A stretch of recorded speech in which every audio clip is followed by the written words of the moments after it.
সায়নী ঘোষ তার প্রচারে বেরিয়ে এভাবে ক্ষোভের মুখে পড়ায় স্বাভাবিকভাবেই প্রশ্ন উঠতে অনেক শুরু হয়েছে।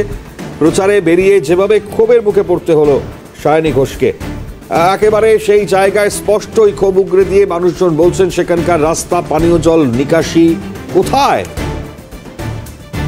রাজপুর সোনারপুর পুরসভার 34 নম্বর ওয়ার্ডে আজকে ঘটা করে তৃণমূলের তারকা প্রার্থী সায়নী ঘোষ হুটখোলা জিপে করে প্রচার সারছিলেন। প্রচার সারতে সারতে ঠিক এভাবেই ক্ষোভের মুখে সিপিএম নেতা সৃজন ভট্টাচার্য রয়েছেন আমাদের সঙ্গে টেলিফোন লাইনে। সৃজন, স্বাগত আপনাকে। সিএনএ কি বলবেন আজকে সায়নীকে দেখে যেভাবে ক্ষোভ উগরে দিলেন এলাকার মানুষজন?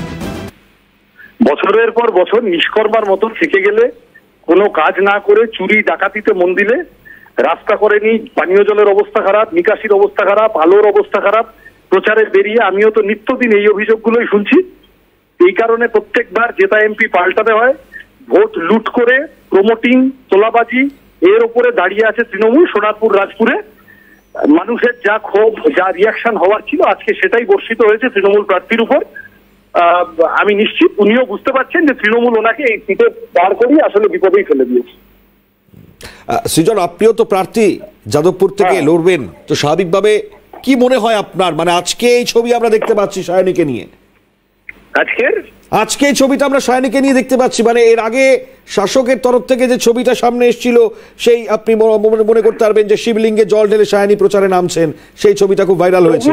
ওগুলো নিয়ে আমি ইন্টারেস্টেড নেই। দেখেন, লোকে পলিটিশিয়ানদের ভোট দেয়, একটা দল এমএলএ, এমপি, কাউন্সিলর, সরকার এগুলো হয়েছে, তারা রাস্তাঘাট, জল, কল, আলো, স্কুল, কলেজ, হাসপাতাল এগুলো সমাধান করবে। তৃণমূল এগুলো কিচ্ছু করেনি।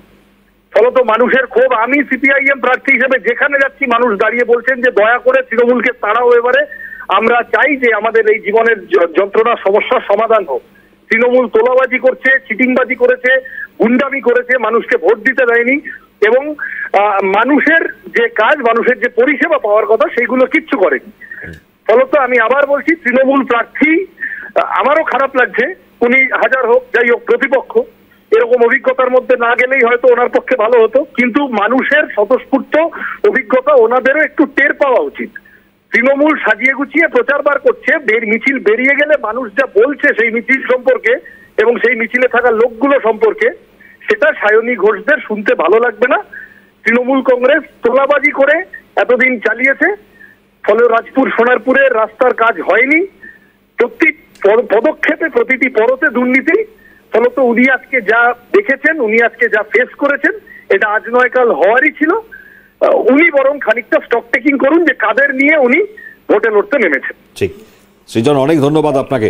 যাদবপুরের সিপিএম প্রার্থী সৃজন ভট্টাচার্যের স্পষ্ট প্রতিক্রিয়া। এবার তিনি যাদবপুর থেকে প্রার্থী হচ্ছেন এবং প্রতিপক্ষ শাসক দলেরই তারকা প্রার্থী সায়নী পড়লেন এবার বিড়ম্বনা।